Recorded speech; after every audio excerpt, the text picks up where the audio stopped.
In a first-floor study at Highgrove House in Gloucestershire, on a writing desk that has stood in the same position for the better part of 40 years, there is a leather box. It is unremarkable in itself. The leather is dark, the brass fittings simple, the kind of object a country gentleman of a certain generation might have used to keep estate correspondence in order. According to more than one former member of the household staff who served at Highgrove between the mid-1980s and the late 1990s, the box contains letters. The letters are handwritten. They are written on Kensington Palace stationery. The hand is looping, rounded, and unmistakable to anyone who has ever seen it reproduced in a biography. It is the hand of Diana, Princess of Wales. She has been dead since the 31st of August, 1997. The man whose desk that box sits on is now King Charles III, sovereign of the United Kingdom, and according to the same staff, he has never, in all the years since her death, thrown those letters away. This is the central fact of the story that follows. Not a rumour, not a scandal, not a confession dragged out of a tabloid source, but a quiet and persistent observation made by several different people who passed through Charles's domestic life at different times and noticed, each independently, the same thing. He kept everything. He kept it in order. He kept it close. Set that fact against the public image. On the 6th of September 1997, a man of 48 walked behind a coffin draped in the royal standard, his 2 young sons at his side, his former wife inside it, and a crowd estimated in the millions standing in silence on the pavements of central London. That image of Charles, the public mourner, has been replayed in every documentary made about Diana in the quarter-century since. It is the image the institution wanted preserved. The private image, the one this account is concerned with, is harder to find on film. It is the image of the same man, weeks and months and then years later, alone at a desk in Gloucestershire, with a leather box open in front of him, reading paper that had been written by a woman he had spent the last years of her life trying, by every legal and emotional means available, to leave. This is not a story about love, and it is not a story about hatred. Both readings have been offered, repeatedly, by people with books to sell. It is a story about what a man chooses to preserve, and what that preservation, sustained across decades, tells us about him. Preservation is an act. Destruction is also an act. Charles, who has had every conceivable resource and every conceivable motive to destroy these letters, has not done so. That is the thread to follow. To understand why, it is necessary to understand who Charles was before Diana ever entered the picture. He was born in November 1948, the first child of a young princess who would, within 4 years, become queen. From the age of 3, he was the heir. His childhood was shaped by an institution that valued duty above presence, and by a mother whose presence was, of necessity, intermittent. He was sent to Gordonston in Scotland, a school he later described in terms that ranged from stoic to bleak. He served in the Royal Navy. He developed, early, the habits of a particular kind of Englishman of his class and generation, a collector, an archivist, a gardener, a sentimentalist who expressed sentiment indirectly, through objects and through letters, rather than through speech. He is a man, by every contemporary account of those who have worked for him, who keeps things. He keeps watercolours he has painted. He keeps architectural drawings he has commissioned. He keeps notes from godchildren. He keeps the letters people send him, and he writes a great many of his own, in a famously cramped hand, in black ink, often late into the evening. Highgrove itself is part of the picture. He bought the house in 1980, some months before he proposed to Diana. It was from the start his project, his retreat, his garden in the making. Wendy Berry, who served as housekeeper at Highgrove from 1985 to 1995, and who later published her recollections under the title The Housekeeper's Diary, observed Charles's correspondence habits at close quarters for a decade. She described a man who wrote at the desk most evenings he was in residence, who treated his private papers with a care that bordered on the liturgical, and who, in her telling, kept what he received. The book she wrote was injuncted in the United Kingdom, and she was effectively driven out of the country for publishing it. The detail about the letters survived in print regardless. Into this house, in the summer of 1981, came a 19-year-old girl. Diana Spencer was 20 by the time she walked up the aisle of St. Paul's Cathedral on the 29th of July, watched, by the estimate of the broadcasters of the day, by some 750 million people around the world.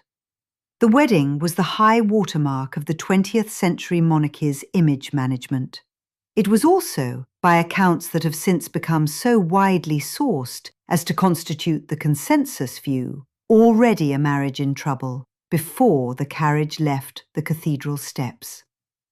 The first crack in the public image came on the honeymoon aboard the royal yacht Britannia.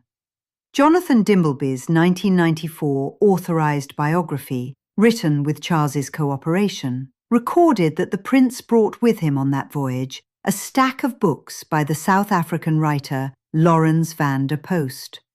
Andrew Morton's 1992 account, written with Diana's covert cooperation, recorded something else.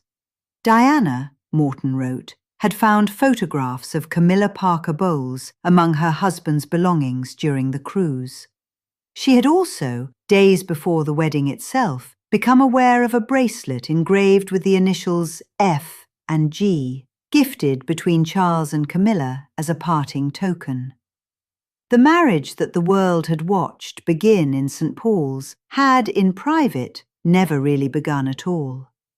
What made Diana's letters worth keeping, then and later, was the simple fact that she wrote constantly. She wrote by hand, on the headed paper of Kensington Palace, in that schoolgirl script that biographers and graphologists have catalogued in detail. She wrote to friends. She wrote to members of staff she wanted to keep loyal. She wrote to journalists she wished to cultivate. She wrote to her son's teachers. She wrote to her husband. And after the separation announced in the House of Commons on the 9th of December 1992, and after the divorce finalised on the 28th of August 1996, she continued to write to him. The letters did not stop when the marriage stopped. They went on arriving at Highgrove until 11 months before her death. Which raises the question that drives everything that follows. Why would a man who, by 1996, was publicly campaigning, with the help of paid advisers, to make a second wife acceptable to the British public, retain the private correspondence of the first wife he had spent the better part of a decade trying to leave? Why keep the paper? Why not burn it? A locked writing box at Highgrove, the handwriting of a dead woman inside it, and a king who has never, in nearly 30 years, thrown the letters away. A locked writing box at Highgrove, the handwriting of a dead woman inside it, and a king who has never, in nearly 30 years, thrown the letters away. To understand why, it helps to stop reading the marriage through the front pages and start reading it through the people who carried the trays, opened the post, and turned down the beds. Wendy Berry was the housekeeper at Highgrove from 1985 to 1995. Her account, published in 1995 as The Housekeeper's Diary, was suppressed in the United Kingdom by court injunction, released in the United States, and effectively cost her the country she lived in. She relocated abroad rather than face the consequences of having written it. The book is, on its own terms, a small document. It is not interested in scandal. It is interested in rooms. By Berry's account, by the late 1980s, Charles and Diana kept separate bedrooms at Highgrove. Diana's visits to the Gloucestershire house had become rarer, then perfunctory, then almost ceremonial. Charles's own routine had calcified into something almost monastic. The gardens by day, the desk by night. Berry describes him writing letters late into the evening at the study desk, often by the light of a single lamp, the household quiet around him, the post going out in the morning. That image of a man at a desk after dark is the one to hold. It recurs in every credible account of Charles's private life from the period. He was, and is, a correspondent of unusual volume. He writes by hand. He keeps drafts. He files replies. The letters he received from Diana, on Kensington Palace stationery, in her looping, slightly forward-leaning script, went into the same system as everything else, because that is the system he had. Patrick Jeffson worked as Diana's private secretary from 1988 to 1996, the longest continuous senior appointment of her adult life. His memoir, Shadows of a Princess, published in 2000, is the most administratively precise account of how she actually operated. Jeffson's Diana is not the doomed icon of the documentaries. She is an employer, a strategist, and above all, a writer of letters. Letters were her instrument. She used them to keep staff loyal, to recruit allies, to thank, to wound, to apologize, to maneuver. She wrote to journalists she wished to cultivate and to friends she wished to retain. She wrote, in the years when speaking to him had become impossible, to her husband. Jeffson is careful in his phrasing, but the picture is clear. Long after the marriage had failed in any conventional sense, the correspondence between them continued, because correspondence was the one channel that did not require them to be in the same room. Paul Burrell served as Diana's butler from 1987 until her death in 1997. Burrell is a witness who must be handled with caution. His credibility was complicated by the collapsed 2003 trial concerning items from Diana's estate, by his subsequent books and television appearances, and by the obvious commercial interest he had in maximizing his proximity to her memory. None of that erases what he physically did for 10 years, which was to handle her outgoing post. Burrell has stated repeatedly and across different formats that Diana continued to write to Charles after their separation.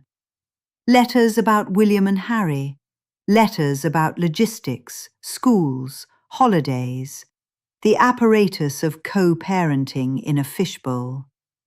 And occasionally, by Burrell's account, letters about the past. The specific claim that correspondence between them persisted into the divorce period has been corroborated, in substance, by Ken Wharf, who served as Diana's protection officer and whose own memoirs describe the same pattern from a different vantage point.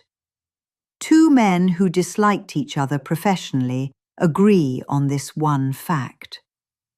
Around all of this sat what can only be called, without melodrama, the Camilla problem. The relationship between Charles and Camilla predated his marriage. According to Jonathan Dimbleby's authorized biography, published in 1994 with Charles's cooperation and on the record access to his papers, The relationship resumed in some form by 1986. It was the unspoken third presence in every room of the marriage, and Diana, by the early 1990s, had stopped pretending otherwise. Her remark to Martin Bashir in the Panorama interview broadcast in November 1995 that there had been 3 of them in the marriage and it had been rather crowded was not an act of revelation. It was a public confirmation of what the household had been arranging itself around for years. It is worth pausing here to offer the counter-argument. The letters in the desk at Highgrove are not, on their own, evidence of secret devotion. Charles is a man who keeps things. The volume of his private correspondence is one of the defining features of his adult life. The so-called Black Spider memos, the handwritten letters to government ministers across decades on subjects from architecture to agriculture, are only the most famous strand of an output that also includes letters of condolence to bereaved members of staff, letters to godchildren on birthdays, letters to old friends after illnesses, letters to gardeners and architects and farmers and clergy. The Royal Archives, when they eventually open his papers a century from now, will face a documentary mountain. Within that mountain, a folder of letters from a former wife is not, by itself, a shrine. It is a habit. The Diana letters survive partly because Charles, structurally and temperamentally, does not throw correspondence away. That said, habit does not exhaust the matter.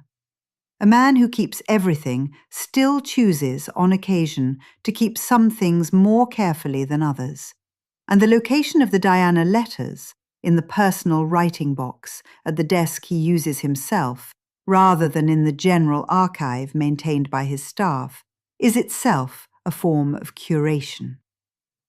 The marriage, as a legal entity, ended in stages. On the 9th of December 1992, the Prime Minister, John Major, rose in the House of Commons to announce that the Prince and Princess of Wales had decided to separate.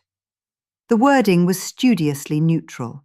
There was, Major said, no plan to divorce, and the separation would have no constitutional implications.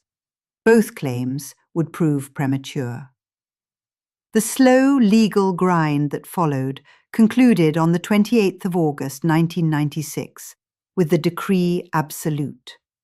Charles, by then, was spending most of his time at Highgrove and at Birkhall, the lodge on the Balmoral estate that has remained throughout his life his most private retreat.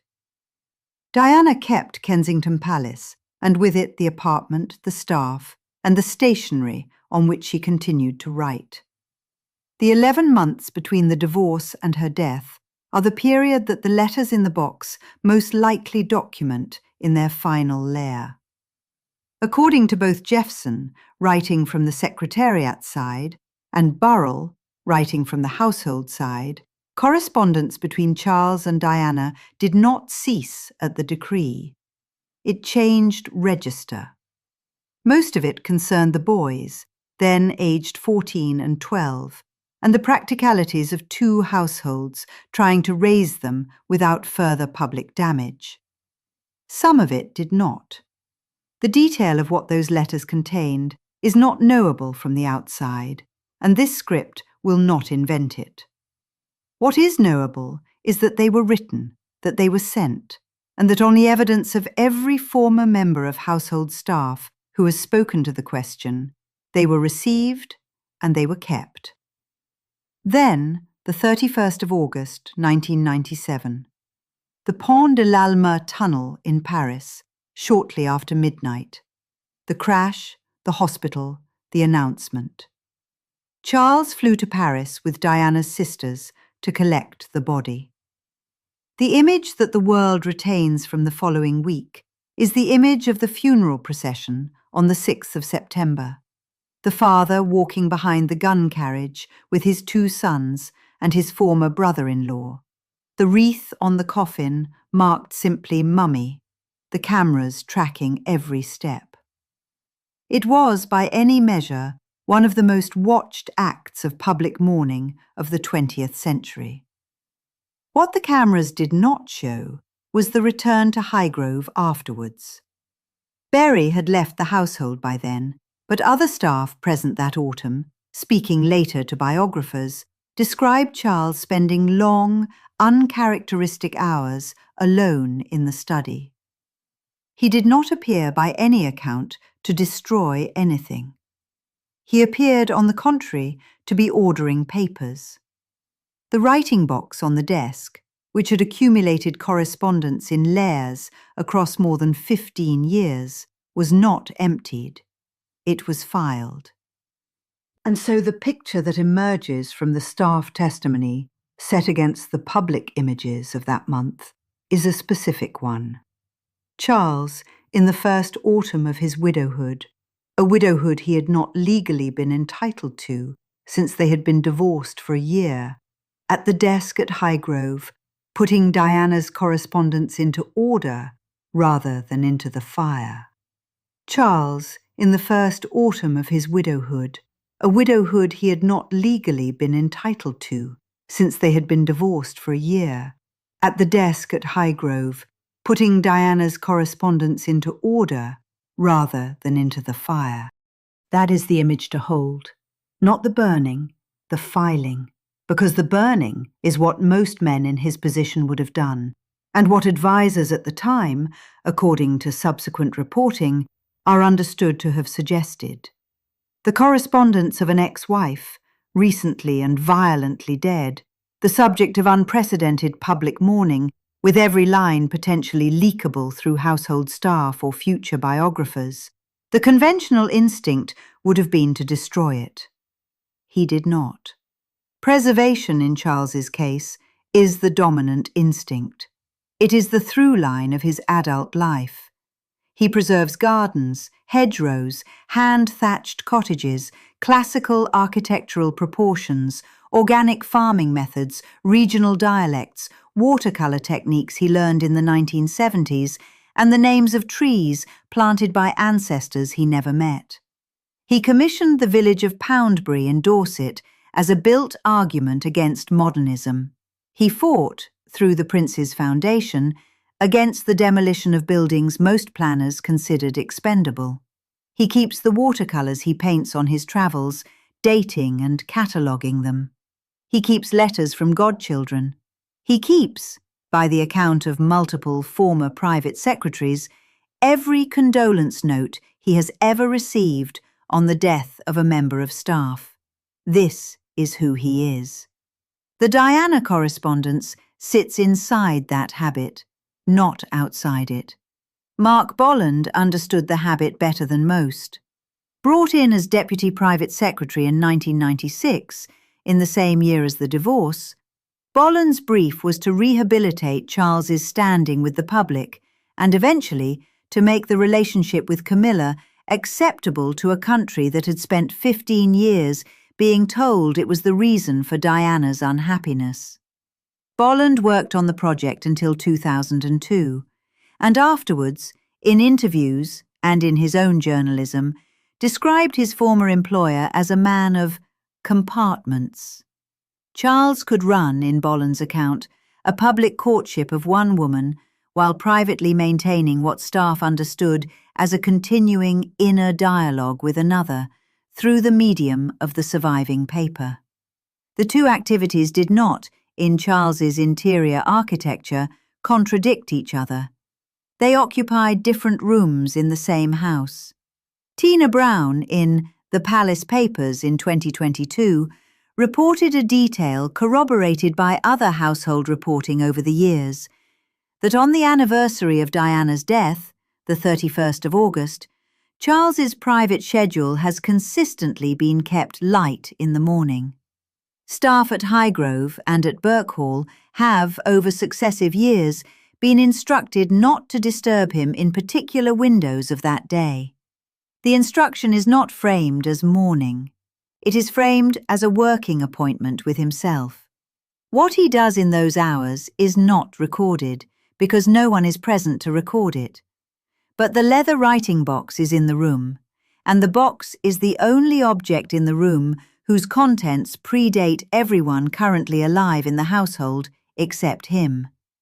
The inheritance question presses here because Diana left 2 sons, and the sons have memories and documents of their own. Harry, in Spare, in 2023, described his father keeping a photograph of Diana on his desk well into the 2000s, long after the marriage to Camilla. Harry also recorded the detail, almost in passing, that Charles spoke of Diana in the present tense for years after her death, a slip of grammar that suggests, more than any deliberate statement, the interior persistence of the relationship for him. William's surviving correspondence from his mother is reportedly held privately and has never been quoted.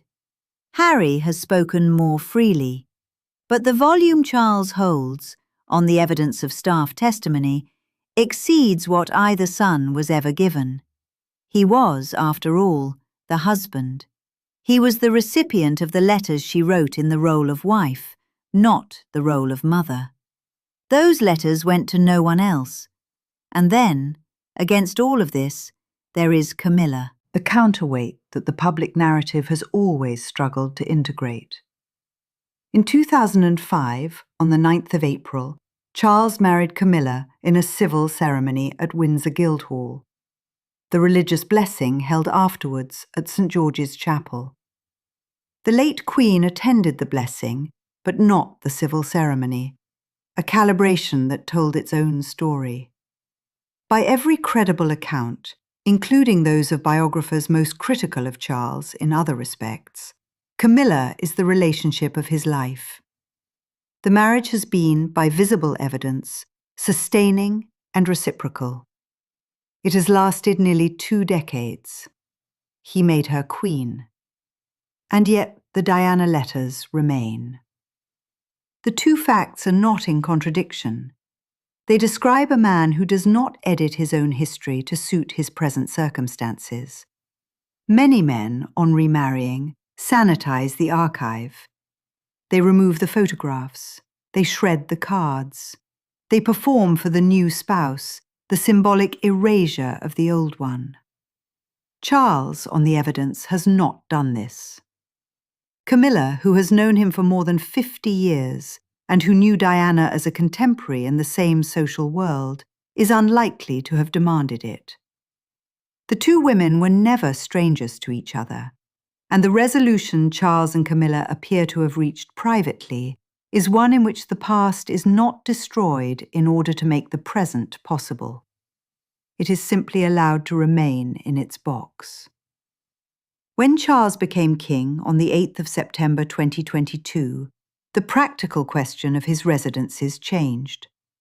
Buckingham Palace became the official working seat, though he has continued to prefer Clarence House as a London base.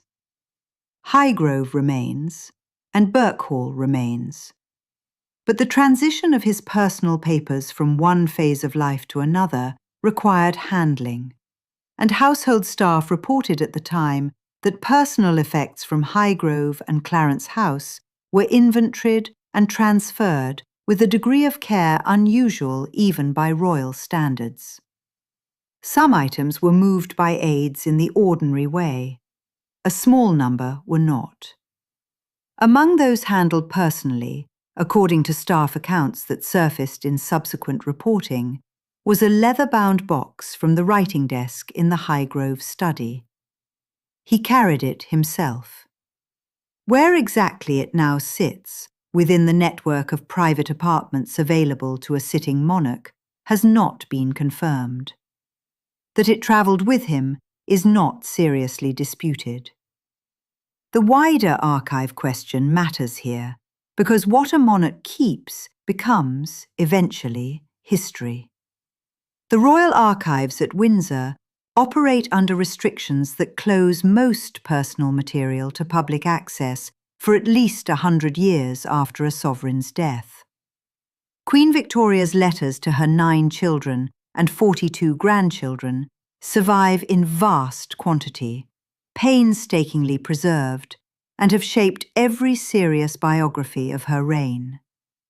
The papers of Edward VIII, by contrast, were partially destroyed, some by his own hand, some by his brother George VI, some by the courtiers who managed his exile.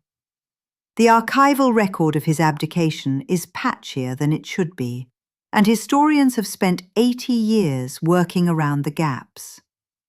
Charles, on the evidence of his lifetime habits, will be a preserver in the Victorian rather than the Edwardian mode.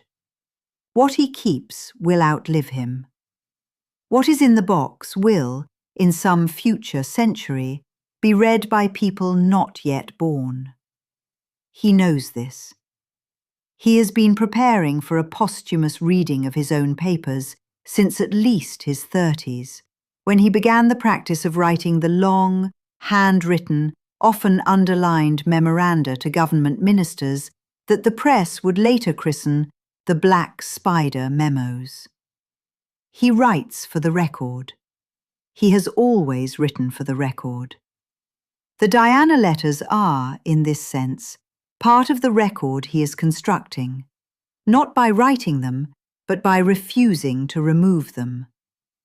The gap between the public mourner of 1997 and the private archivist of 2024 is not hypocrisy.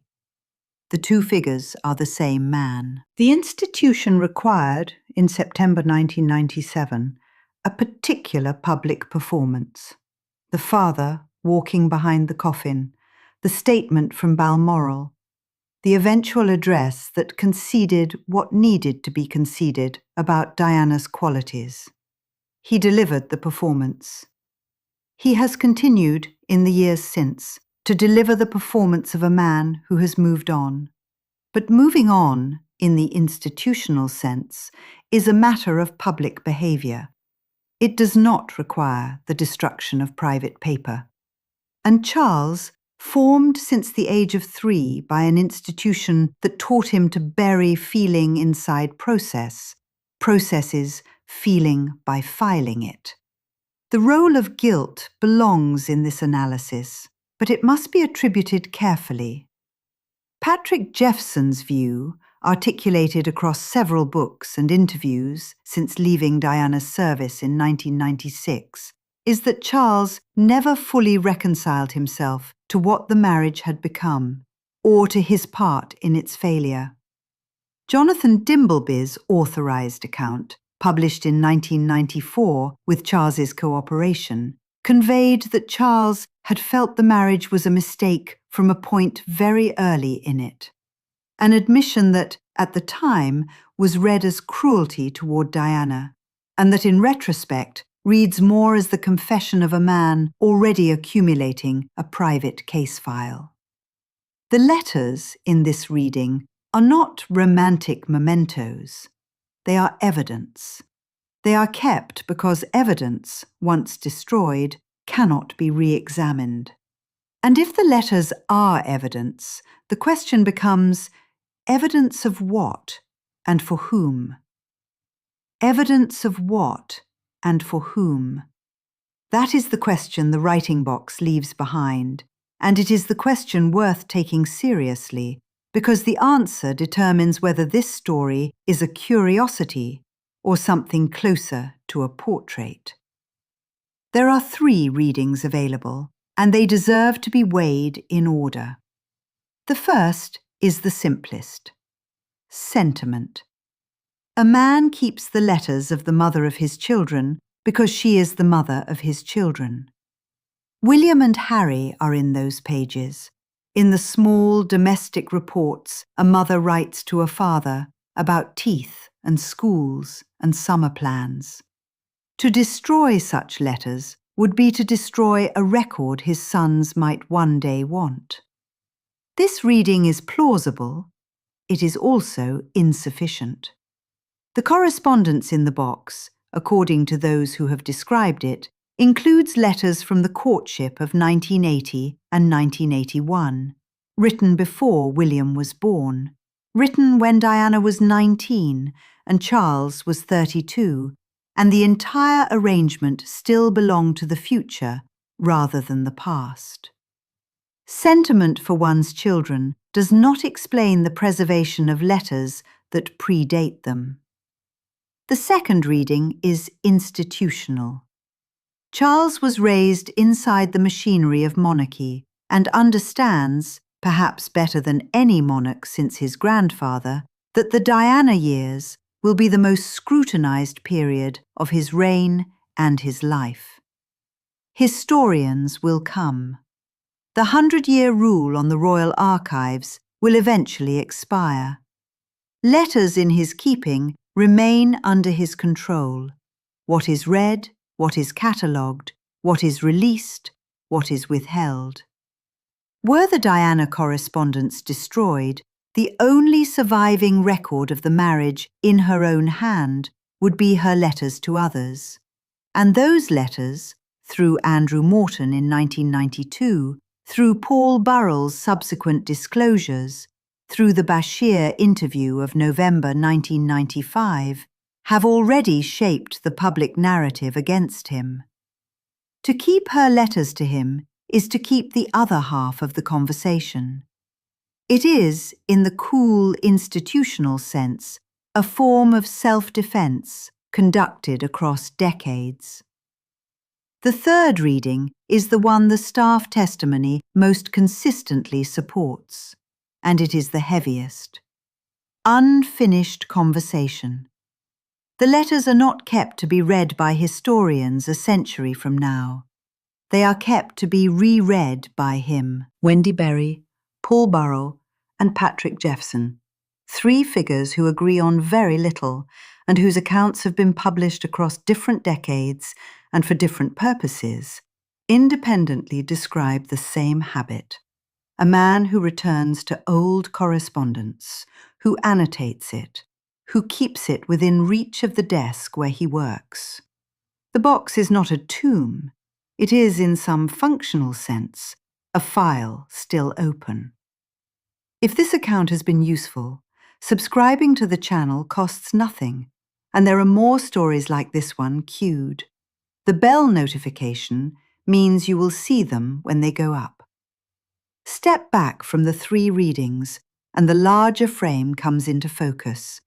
The gap between image and reality, in this case, is narrower than the tabloid version of Charles has ever suggested. The public man who walked behind the coffin in September 1997, head lowered, William on one side and Harry on the other, and the private man who, that same autumn, sat at the desk at Highgrove and put her letters into order rather than into the grate, are not two different people performing contradictory roles. They are one person, formed by an institution that taught him from childhood to bury feeling inside process. He was the boy sent to Gordonston by a father who believed hardship built character. He was the heir whose mother's diary was filled before his needs were. He was the husband who could not say, in 1981 or 1986 or 1992, what he privately felt about his own marriage, because the institution did not permit such speech. And so, denied the ordinary outlets, he developed the habit that defines him still. He processes feeling by filing it. He grieves by cataloguing. He remembers by preserving the paper. One final anecdote makes the point as cleanly as any. In August 2017, the 20th anniversary of Diana's death, the British press devoted weeks of coverage to the occasion.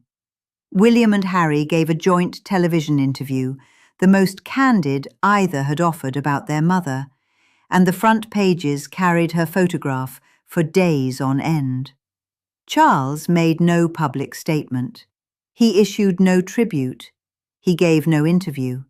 He spent the day at Birkhall, the Scottish retreat on the Balmoral estate that has been his refuge since boyhood. Staff present that week, speaking later to biographers, reported two small details. He asked not to be disturbed in the afternoon, and the only item he carried with him into the study was a slim folder of papers that had been brought up from Highgrove the previous week. What was in the folder, no one has said, because no one outside the household knows. But the pattern by then was 20 years old. The anniversary clears the schedule. The study door closes. The papers come out. Camilla is the wife. That fact is settled, and has been settled since the civil ceremony at Windsor Guildhall on the 9th of April 2005. By every credible account, including those of observers initially hostile to the match, the marriage is the steadiest relationship of Charles's adult life, and the source of whatever ease he now permits himself in public. The letters in the box are not a rival to that marriage. They are not, in any simple sense, a regret. They are something the English language does not have a clean word for. A record kept by a man who has decided that the documentary evidence of his most public failure should not be erased, even when erasure would cost him nothing and protect him from a great deal. A king with one fire and one grate could end this entire story in an evening. He has chosen for nearly 30 years not to.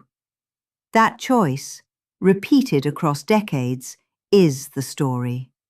Not the existence of the letters, not their contents which remain unknown and may always remain unknown. The choice itself.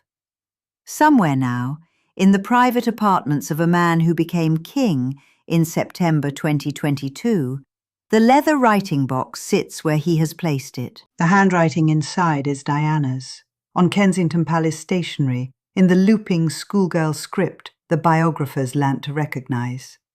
The woman who wrote those pages has been dead for more years than the marriage lasted, more years than she was Princess of Wales, more years than Charles was her husband, by a considerable margin.